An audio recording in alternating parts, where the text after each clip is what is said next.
Ladies and gentlemen, at this time we would kindly ask if everyone would please turn off or silence all electronic devices. Thank you.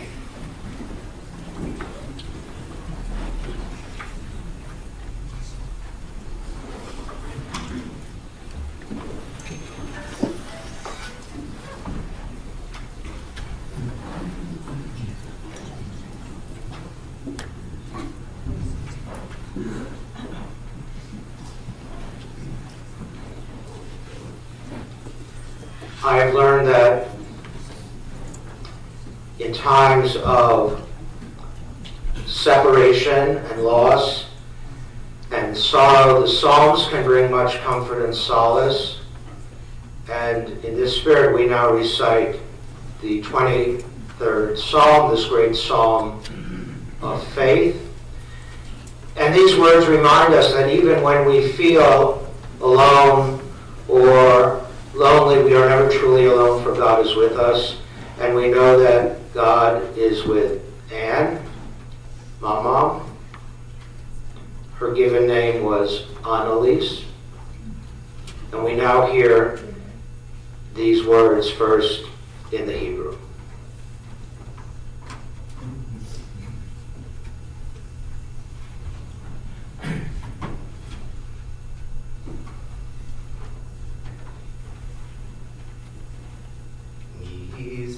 David, Adonai roi lo echsar, bihino teshe yarbitzeni, al mei minuchotin haleni. Nafshi yishofev, nafshi yishofev, Yancheni b'mabhei tzedek lema'an shemo. Kam ki elech b'geitzan ma'avet lo yirara ki ata imati. Shivtecha umishantecha hema yenachamuni.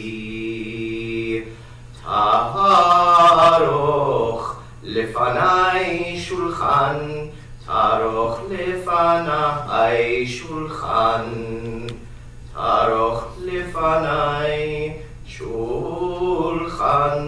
Neged sohorerai dishanta v'shemen roshi, dishanta v'shemen roshi, dishanta v'shemen roshi, kosi revaya.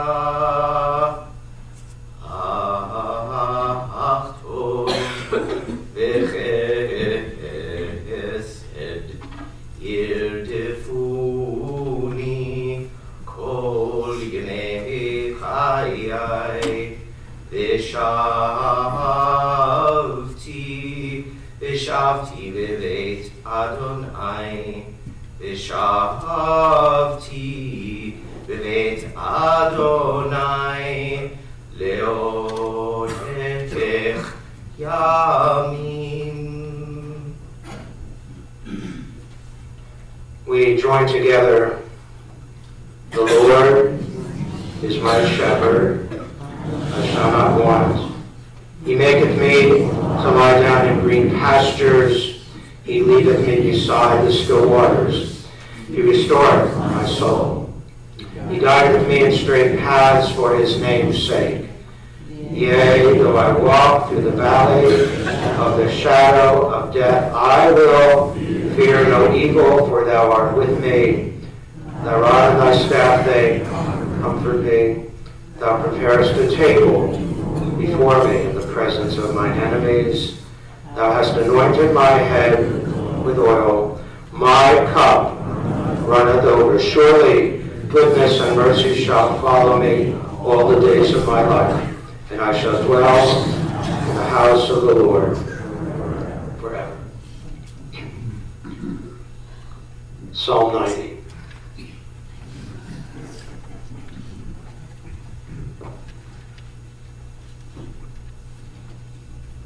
תפילנו משה איש האלוהים. אדוני מעון אתה, היית לנו לדור ודור. בטרם הרים יולדו, ותחולל ארץ ותבל, ומעולם עד עולם אתה אל. תשב אנוש עד דקה, ותאמר שובו בני אדם. כי 1000 שנים בעיניך כיום אתמול, כי יעבור והשמורה בלילה. זרמת שינה, יהיו בבוקר כחציר יחלוף. בבוקר יציץ וחלף לערב ימולל ויובש. Lord, you've been our dwelling place in all generations. Before the mountains were brought forth, or ever you hast formed the earth and the world, even from everlasting to everlasting, you are God. You turn man to destruction and say, return, you children of men. For 1,000 years in your sight are but as yesterday when it is past, and as a watch in the night. You carry them away as with a flood. They are as asleep. In the morning they are like grass which grows up. In the morning it flourishes and grows. In the evening it is cut down and withers. For we are consumed by your anger, and by your wrath we are troubled. We have set our iniquities before you, our secret sins in the light of your countenance. For all our days are passed away in your wrath. We spend our years as a tale that is told.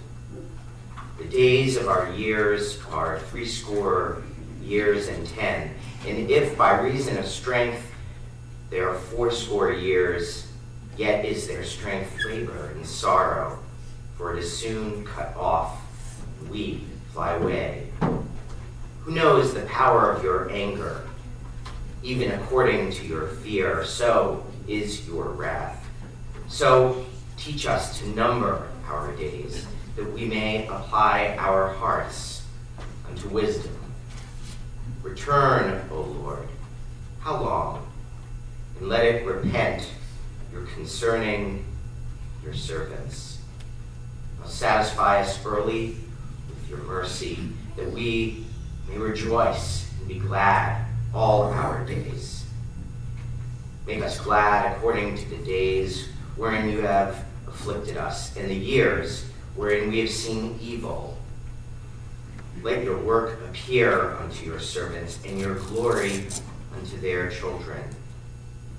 And let the beauty of the Lord our God be upon us, and establish the work of our hands upon us. Yea, the work of our hands, establish thou it.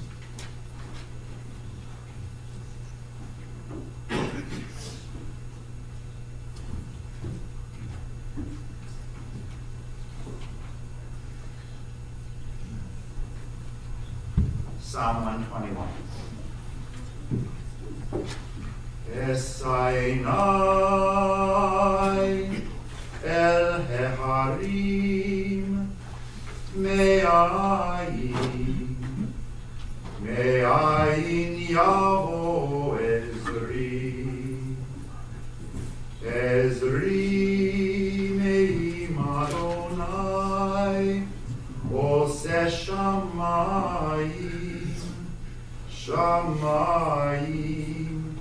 v'yaretz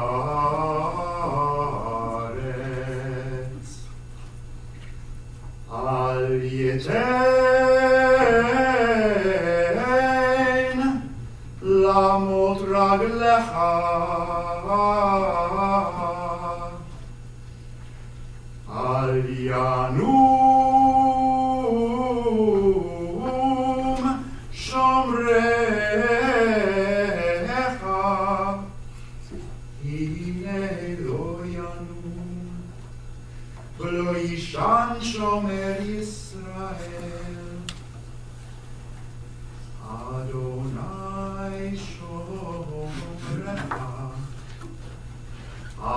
Adonai tzilcha al yad yeminecha, Yomam hashemesh lo yakecha, V'yareach balayla.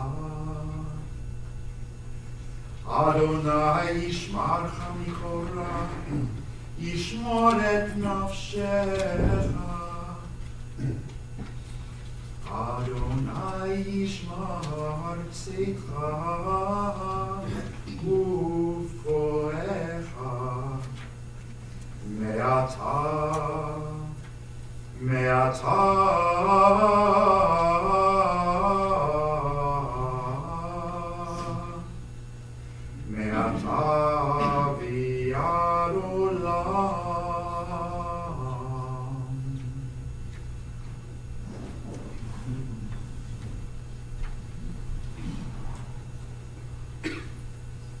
I lift my eyes to the mountains. What is the source of my help? My help comes from Adonai, maker of heaven and earth. God will not let our foot give way. Our protector will not slumber. For the protector of Israel neither slumbers nor sleeps. God is our guardian, our protection, so the sun will not strike us by day, nor the moon by night. God will guard us from all harm, guarding our soul in going out and in coming in, now and forever.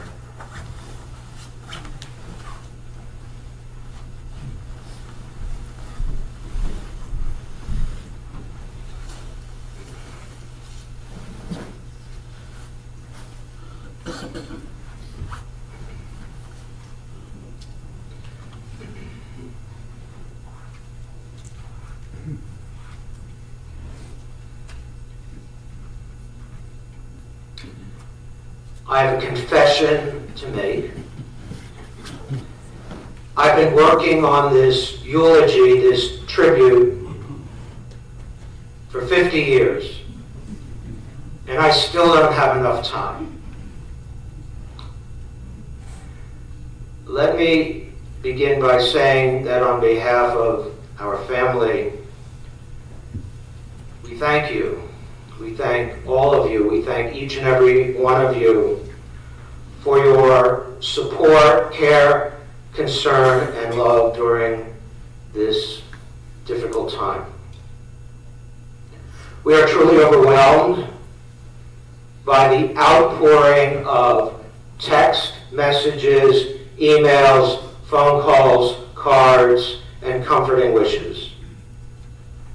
We feel so blessed to have you in our lives. Mom would have loved all of this because she loved family get-togethers and being a part of everything. She would especially love that her 7 magnificent great-grandchildren are here and wanted to be here to help tell her amazing story. I believe that Anne might say to all of us right now, don't mourn for me, for I did not lead a mournful life. And you know, in the balance, she certainly did not. Anne Strauss led a long, full, fulfilling, purposeful, and good life in spite of many challenges, or maybe just because of life's challenges. I have known Anne, Mom, and actually I called her Mom, for most of my adult life. And Peggy has known her mother for her entire life. I first met Anne when she was accompanying Peggy to Cincinnati to check out the university there. To make a very long story even longer, Peggy was actually dating a friend of mine, and and I had the car, a very cool one, in fact, and I provided the transportation. From the first moment that I met Peggy, I felt as if I had known her my entire life, and I knew from the first moment that we were destined to be together. The only stumbling block was that she was with somebody else who happened to be a good friend of mine. And I was equally smitten by Anne. Although our families shared parallel stories, they were really quite different from one another. Anne was well-read, well-informed, well-opinionated. She liked to debate, which means argue. She was a master bridge player, loved knitting and sewing and fixing things. She so loved flowers and plants and gardening. That is why we have the 15 roses next to the casket, even though it's not quite traditional. She would want it. One rose for each one of us. In time, Peggy's parents would expand my worldview and introduced me to a variety of cultural experiences and a deeper appreciation of life's opportunities. I discovered early on that Anne was highly intelligent, inquisitive, and fiercely independent. She was interesting, and she was interested in everyone and everything. Anne could have been anything that she aspired to. Actually, she wanted to become a physician, but the realities of life limited her choices. Anne became an effective presenter for the Rob Goodwin Holocaust Museum and Education Center, but at first she was very reluctant to do so. She felt that she did not qualify because her story was not one of surviving the death camps. However, it was her story that really connected with young people. Kids could identify with a teenager who was forced to live a life that did not match what she had every right to expect for herself or that they might expect for themselves. Anne came from a family of privilege near Nuremberg, Germany, but she needed to adapt to a life where your only possessions, the only thing and things you take with you are your inner strength and courage, your dignity, your integrity, and intuition. So one of many stories. As a teen, while living in Berlin, she was part of a youth organization as the situation in Germany was deteriorating. On Kristallnacht, November 9, 1938, she carried out a very dangerous mission, which was to actually follow behind one of the organization's leaders, carrying his briefcase of highly sensitive documents, while making sure that he was not arrested that night because all Jewish men were being rounded up and arrested that night. Since Anne had blonde hair and blue eyes, and she was very gutsy, she was not someone who would be targeted of engaging in suspicious activity. Meanwhile, her father, Alfred, was arrested that night. 4 years ago, Peggy and I went back to Berlin and on Kristallnacht, and we retraced those very steps. Anne's education was cut short. She was sent to an agricultural school, and her ambition of becoming a doctor was never realized. However, her expertise and her love of gardening and plants was richly developed.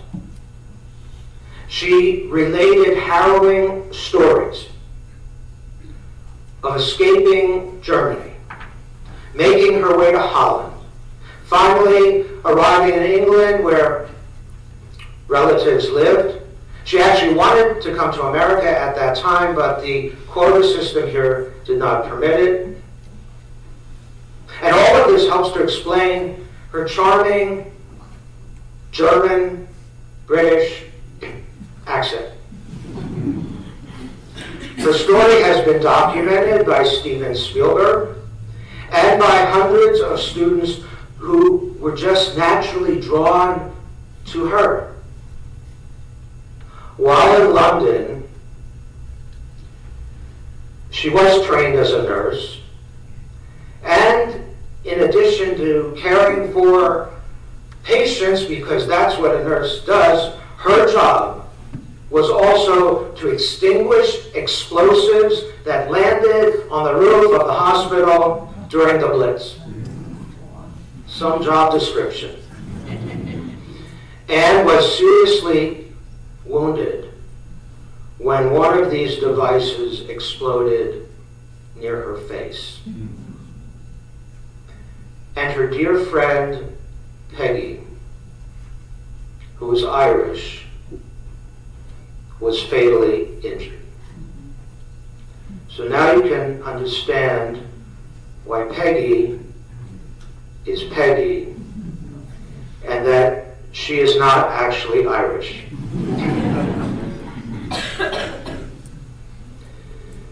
Eventually, Anne made it to this country to join relatives who were living in New York City. Anne met Fred at a New Year's Eve party. It was about to be 1947. And although Anne and Fred hit it off right away, sort of, because Fred didn't call for 2 months, in those days before J-Date, the guy had to make the call.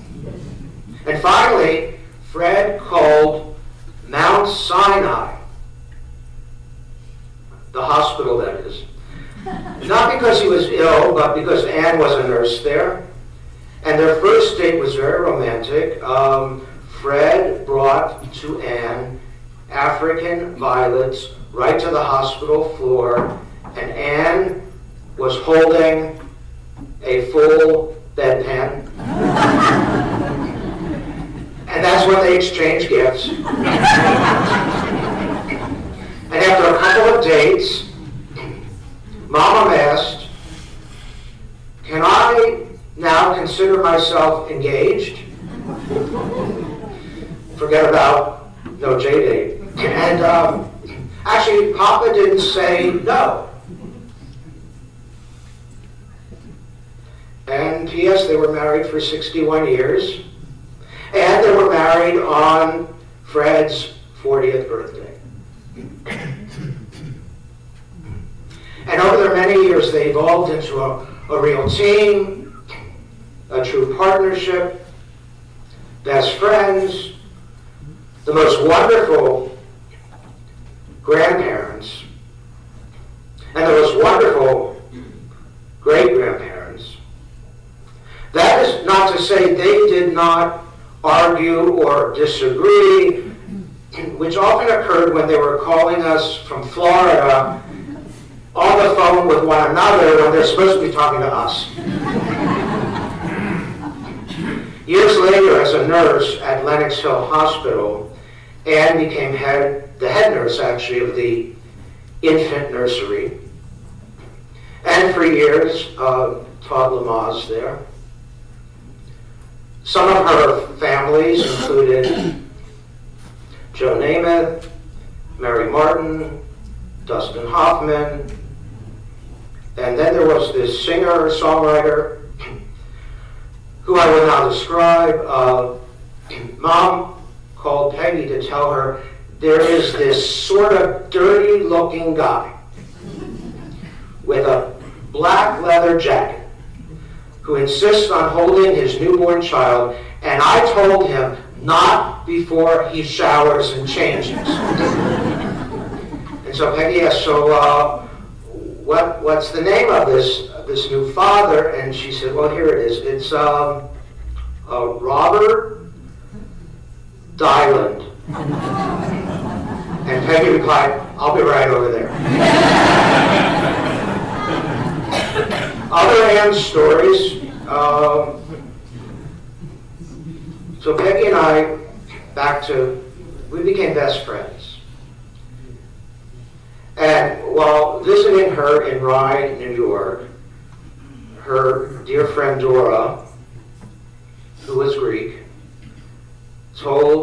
and she was there also, she told Mrs. Strauss that Peggy is not being overly friendly to her guest, me. So Mrs. Strauss told Dora to tell Peggy to be nice to me.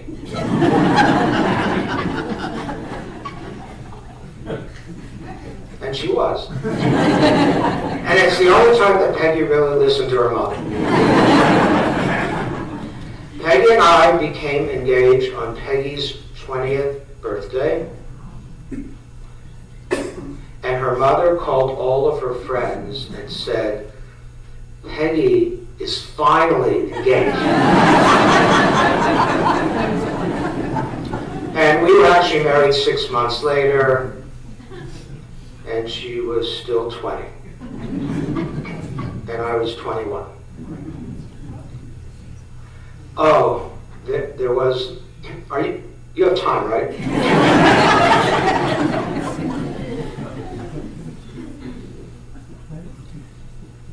Oh, there was this time that Fred, who was a real gourmet, and that was his business, invited us to the newly opened, highly sought-after restaurant in New York City. It was called Windows on the World.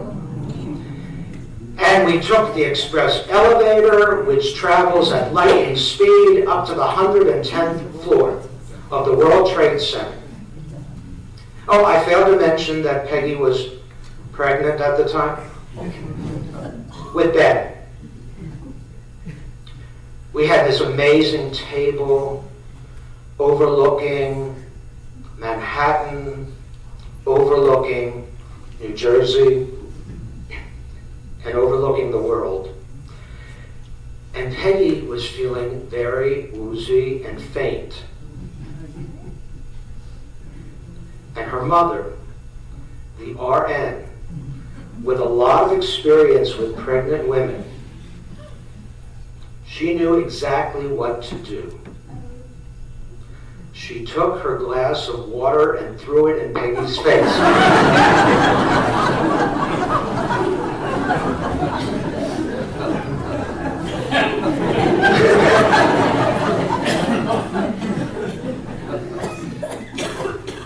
It also splashed Julie Eisenhower, who was seated at the next table.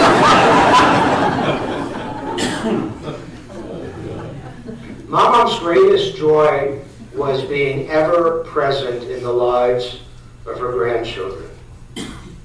First, Mom and Papa would travel anywhere and everywhere to support John in his soccer games, even when it was raining. And all the other parents were comfortable in their cars with the windshield wipers going. Not Anne and Fred. They were out on the field, rain gear, umbrellas, cheering them on. And it got to the point that the soccer coach would not begin any game without Mama running onto the field and giving him a kiss. Adam was well aware of his grandparents' generosity and how they carried out the mitzvah of giving. And while in high school, Adam would send to them an official-looking letter giving them the opportunity to donate to the Adam David Fund for the Needy.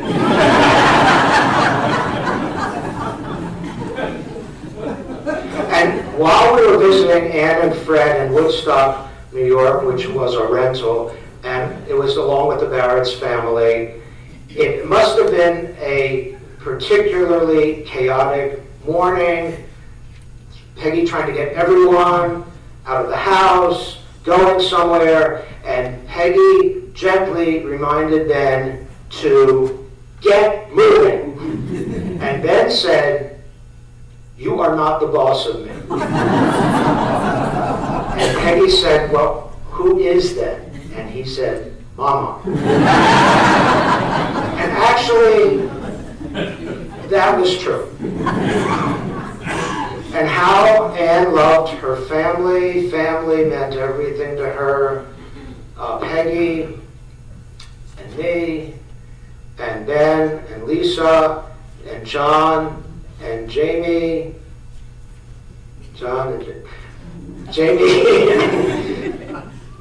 you start looking alike. And Adam and Nikki. And I'm going to call the grandchildren. Some may be in the other room, but Noah, Elijah, that's what I was thinking. Sammy, Milo, Jack, is here, Lenny, and Sasha.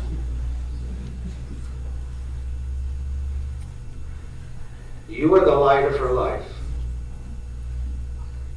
You were her most precious gems. You would enter her apartment at Lionsgate and you would give her a hug. You made her day. You made her week. And Mama was so proud of all of you. She was proud of all of your outstanding achievements and of the bright, sensitive, and caring family that you are. Peggy was an only child. And when we got married, Anne felt that she had gained a son. And I felt the same. No daughter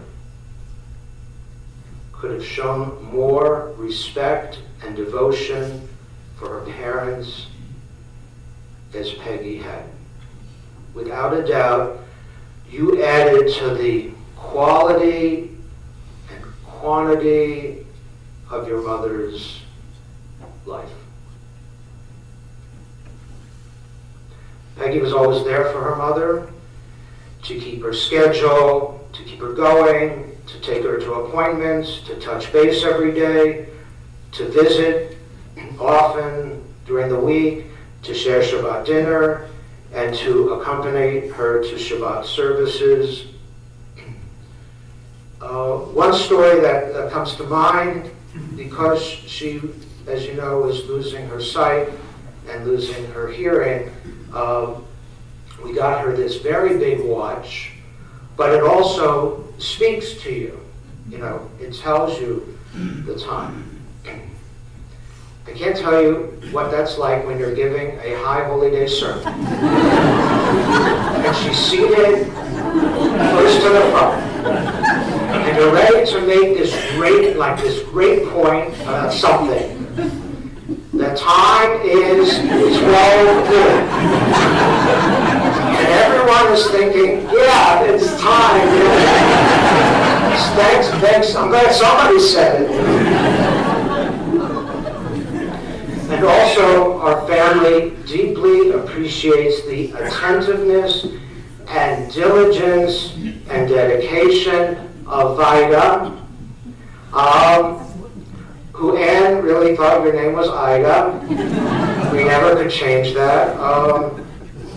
Her trusted companion and caregiver of the last year and a half. I know that you had a very special bond with Anne, and she actually listened to you, and she loved you so much that she fired you at least once a day.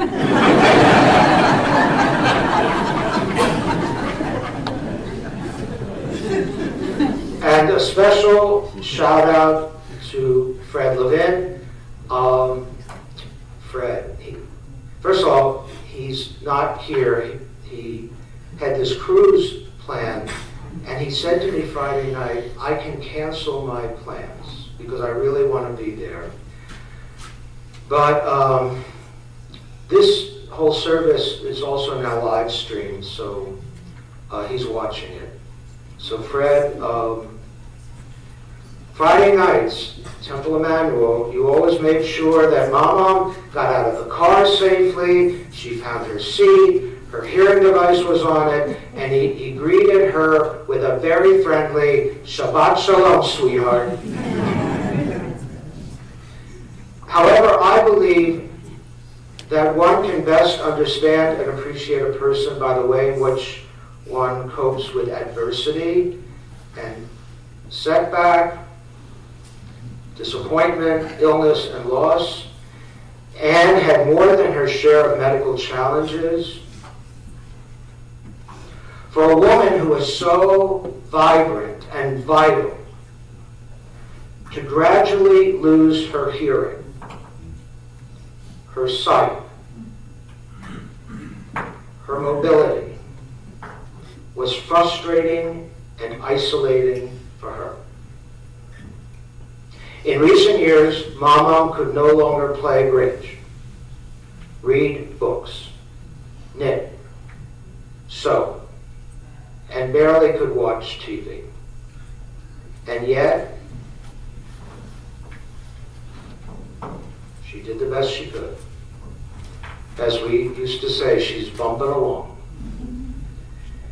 And when she would come to our home for a family get-together, and with the great-grandchildren, and in a word, that was total, when they're together, it's total chaos.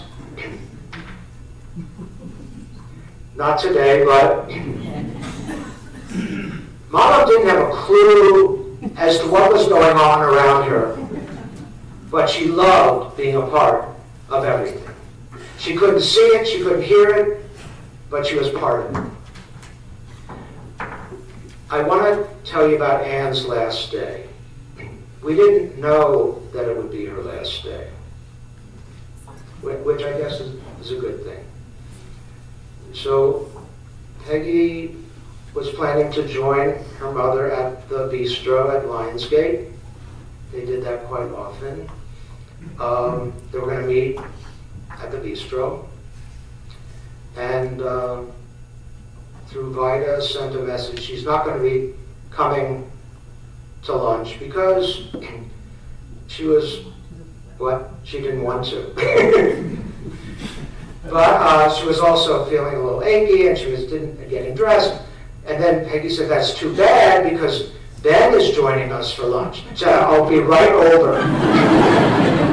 Well, right over for her is 20 minutes later, and she was dressed, and then she was wearing a pink sweater, and she was looking forward to this lunch. And she didn't have the soup. It wasn't very good that day. By the way, take that back to Lionsgate.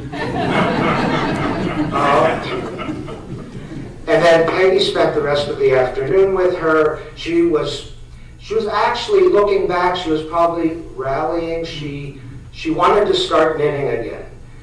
She wanted to buy some new clothes. And then she had her usual dinner with her buddies at Lionsgate. And 11 o'clock that night, we needed to call 911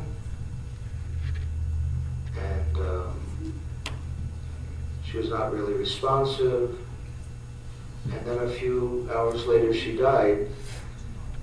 So she died very quickly and very suddenly, and actually without pain, we assume. But we were there, and we did closing prayers and gave her a kiss goodbye. I think it is significant to mention that yesterday's Torah portion from the book of Exodus, chapter 27, is called Titzaveh, which describes the eternal light, the Ner Tamid, and the spiritual power of light. Anne's bright light can never be extinguished. She loved. She was loved in turn. That is so evident here today. And we know that this love has not ended now with her passing. Life must go on. Our lives will resume a kind of natural order. However, our love for Anne will enrich and ennoble the meaning of all that we do.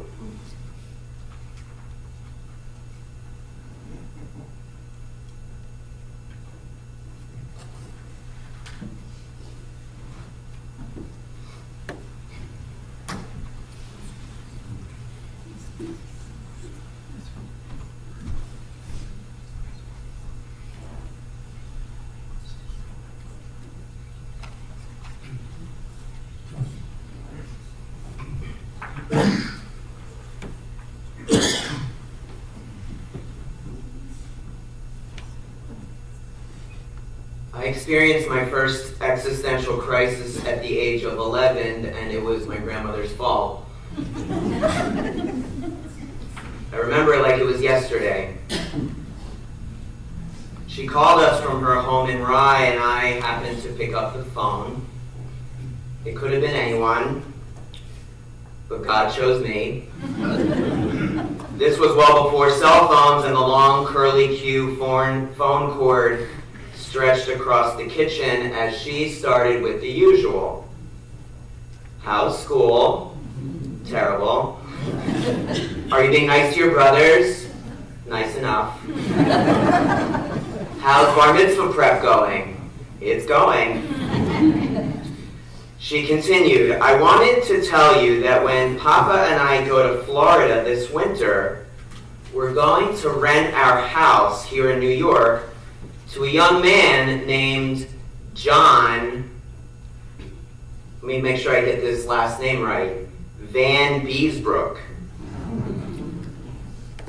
Did she say, do you know who he is, she asked. Yes, I know who John Van Beesbrook is. She said, he's the star goalie of the New York Rangers. I'm aware, I said. We're all aware. I wanted to ask why she thought it wise to provide the enemy with shelter.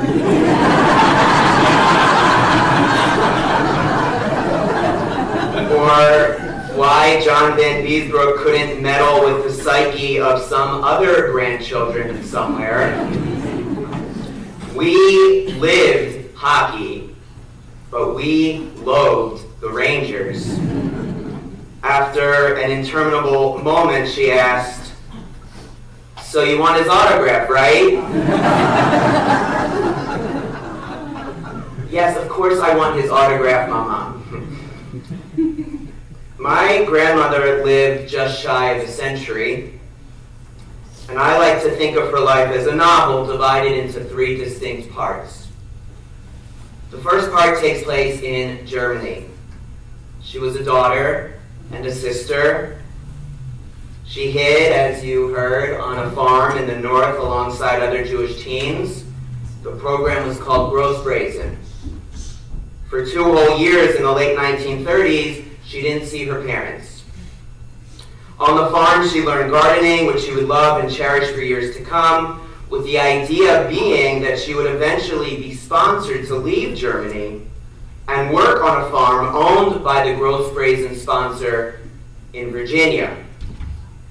but her name was never drawn for a visa, so she and a friend carefully made their way to Amsterdam, then London, where she began work as a nurse, having her hospital bombed, as you heard, and then finally off to New York City. Of the many episodes that capture the heaviness and the heartache of this part of her life, the moments of fear and escape and no shortage of loss, the one that has always stuck with me is how one day, in her hometown of Nuremberg, before Gross Brazen, everybody was in a frenzy as one Adolf Hitler would be visiting with his large entourage. The war was not yet at its fullest and most savage. She and her girlfriend planned to leave that day so to avoid all the commotion. They made their way to the station, and sure enough, massive crowds had gathered on the train platform to welcome Hitler.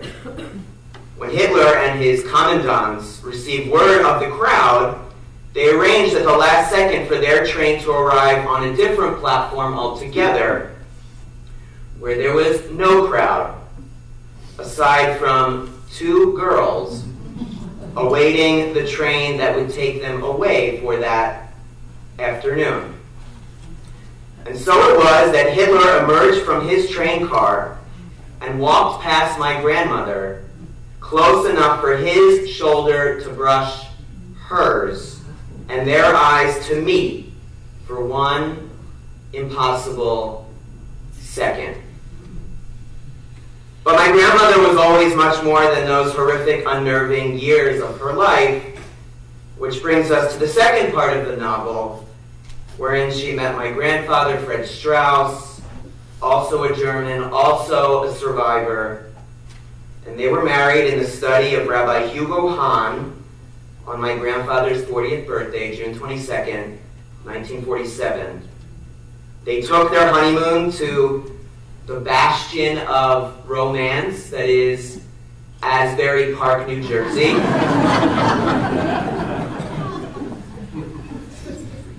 And 2 years later, my mom came along, and the three of them lived a quiet life right there on 79th Street, echoes of the Holocaust hanging faintly in the air. They spoke German at home. Anne and Fred lived with their scars, trying all the time to figure out how to move forward. Now as parents, now as Americans, realizing every day how many family members were gone, and gone for good. They introduced my mom to culture, ballet, opera, theater. Perhaps some of the artistry could bring color and music back to the aching heart. My grandmother thrived as a nurse in New York. She worked in the maternity ward at Lenox Hills. She and my grandfather connected with other German Jews, particularly at Habonim Synagogue on 66th Street, where they were longtime members. They sent my mom to Kutz Camp the year it opened, and Eisner after that. They all adored their puppy dachshund, Tiny. My grandmother retired from work on the exact day John was born, June 21st, 1979. That's your birthday, right? I'm joking. This brings us to the third part of the novel, my grandmother as a grandmother. Let's be totally clear. She treasured the three of us, and we treasured her. Visits to Rye would include sledding down the golf course that bordered their backyard. In the summer, we'd run top speed through the sprinklers. We'd go to Rye Playland. We'd visit the beach and race to the rock. In time, we'd go see them at Hunter's Run and be met each morning by a veritable mountain of Fruit Loops, Honey Smacks, and or Frosted Flakes. With chutzpah, we told our parents, and they could do literally nothing about it. Mama was always in on the joke. She'd take us to the pool late at night. And years later, Lisa and I would go visit them on our winter break. We'd make the long drive down and enter into this yearly tradition. It went like this. We would sit by the pool while my grandparents argued about lunch. Later, we'd sit at dinner while my grandparents argued about which movie to see. And after that, we'd go to the movies, and my grandparents would argue that they couldn't hear the movie, then argue with us that they couldn't hear our explanation of the movie. When you live to 98, you go to countless birthday parties and milestones. She kveld at every bar mitzvah and the weddings. She and my grandfather celebrated their 60th anniversary on his 100th birthday at my parents' house, far removed from Nuremberg or Amsterdam, surrounded not by commandants, but by cousins and community, an ever-expanding family that now consisted not only of her 3 cherished grandsons, but 3 other people she treasured just as much, and maybe even more so, their wives. In Lisa, Jamie, and Nikki, Anne had girlfriends, and she loved them. With my grandparents, we saw the world: Israel, London, San Francisco, Hunter Mountain, Lake Naomi, a cruise through the Caribbean for their 50th anniversary. We went to Kutcher's and the Nevele. They came to see us at the Maccabi games in Baltimore, Cleveland, New York, and stand in the rain at who knows how many soccer games over the years. My grandmother was smart, but actually she was more than smart, she was sharp. She read all the time, and when she could no longer see, she'd listen to books. And when she couldn't do that, she'd ask us what people were reading these days. She was tough, but not tough in the faux tough, popular version of tough, all wrapped in who can be loudest and snarkiest. Her toughness was a true toughness. It was a toughness intertwined with quiet and with patience. It was a toughness wrapped in humility, a toughness built not on muscle, though she had that too, but wisdom developed over time, an understanding of history, a sense of loyalty that was unwavering. That was her tough, a toughness in not bending to trends and fads and talking heads, but rather knowing who you are and what matters. That's who she was. And it informed one of the things she told the 3 of us over the years, once and again. It's advice I share with my own kids. Be who you are. She was a Jew and a survivor. She was kind, and she was giving, and she was funny. The epilogue to the novel is that Anne Strauss was more than a mother, mother-in-law, more than a grandmother. She was a great-grandmother as well, and a great-grandmother to 7 at that. And she absolutely loved each of you guys. She loved your visits, where you'd watch shows on her big TV, have the cookies in her pantry, and try desperately not to break everything in her apartment. So close. Anne, of all people, knew how unpredictable life could be. What else but fate and faith could describe the many turns that her life took? How much had to happen for her to make it to Voorhees, New Jersey, all the way to 2019, and live these final years of her life surrounded by so many friends and her family? What else but faith? Who could have predicted any of it? Forget the fact that at the absolute end of his career, a veteran goalie with a light still in his eye, and a name hard to spell, would sign yes with the Philadelphia Flyers. We were allowed to root for him after all. How do we explain even half of it? Or how about this? The last conversation I had with my grandmother, as we had lunch together on the day before she died, was about a plant. It was a plant Noah had recently given her, in a vase Noah had decorated. She wanted me to tell Noah that the plant was growing beautifully, and we should stop by this weekend to come see it. Indeed, the hands that had felt the fields of Germany a lifetime ago and touched new lives entering this world in a New York City hospital decades after that, and held eventually 7 of her very own great-grandchildren, those same hands had nourished something that would live beyond her.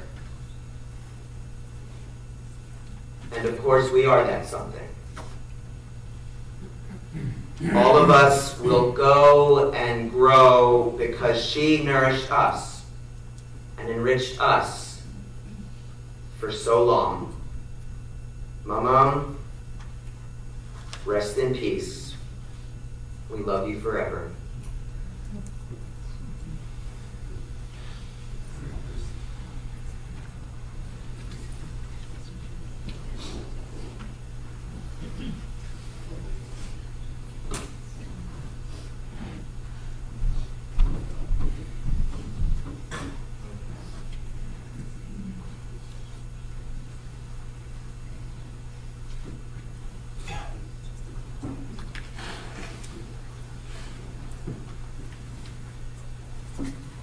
I'd like to read this poem, which is so appropriate for her and reveals her philosophy of life and living. I'd like to read it as if she would be speaking. I'd like to read it as if she's going to have the last word.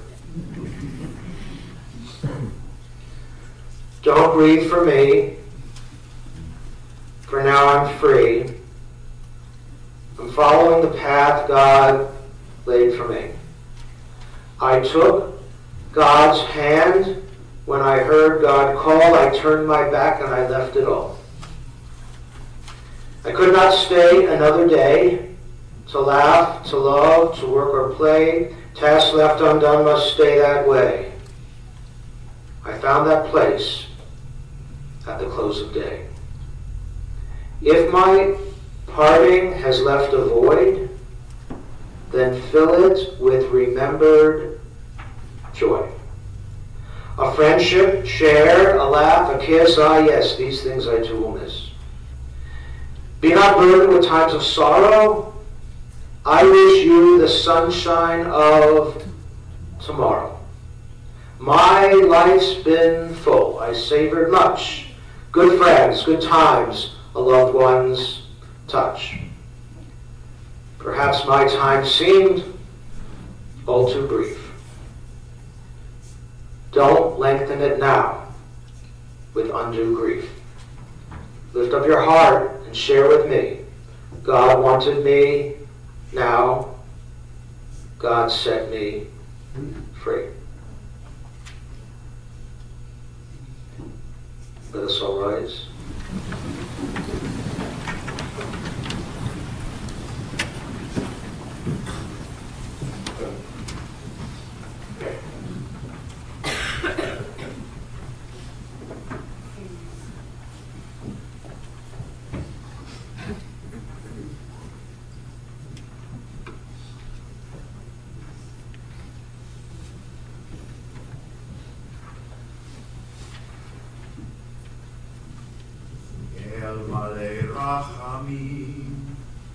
שוכן ברעומים,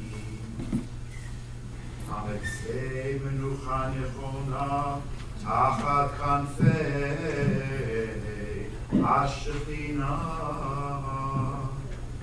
במעלות קדושים וטהורים, כזוהר הרקיע, מזהירים את נשמת חנה בת אברהם ולאה, שהלכה לעולמה. בגן עדן תחי מנוחתה,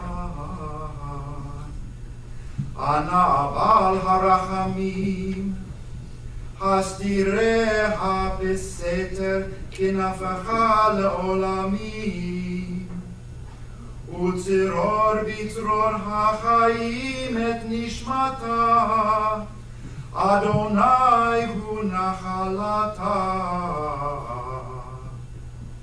וינוח על משכבו בשלום, ונאמר Amen. O God, full of compassion, thou who dwellest on high, grant perfect rest unto the soul of our beloved Anne, Annalise, Mama, who has departed from this world. Lord of mercy, bring her into your presence, and let her soul be bound up in the bond of eternal life. Be thou her possession, and may she rest in peace, and may they rest in peace together, more or less.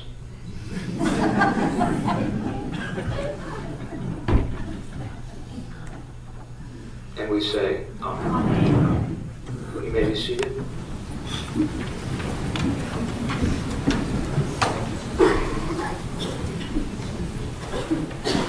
I have been asked to announce that Shiva this evening will be at our home, 29 Imperial Drive, Cherry Hill. There'll be a Shiva minyan at 7 p.m.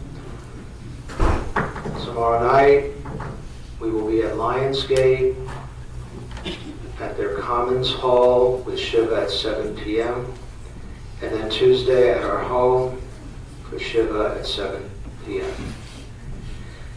And throughout those days, it's a wonderful opportunity for you to share your own memories and sacred stories of Anne Strauss. Thank you.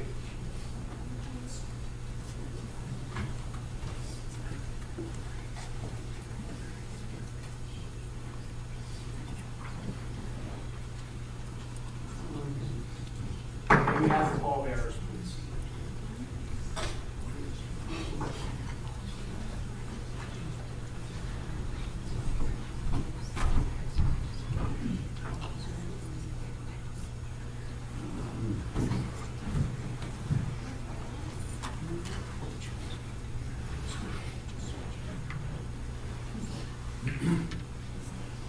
I'll ask everyone to rise once more, please.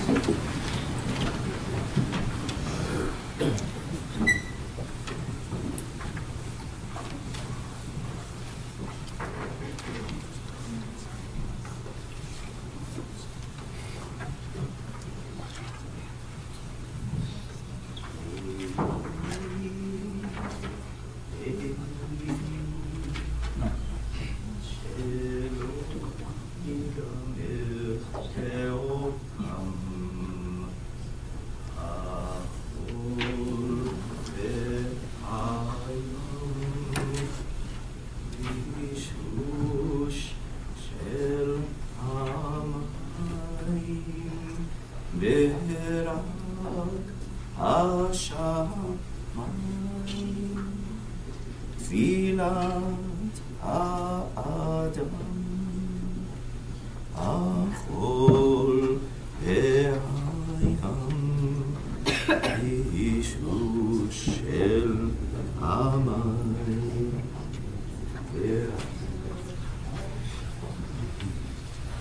everyone to please be seated.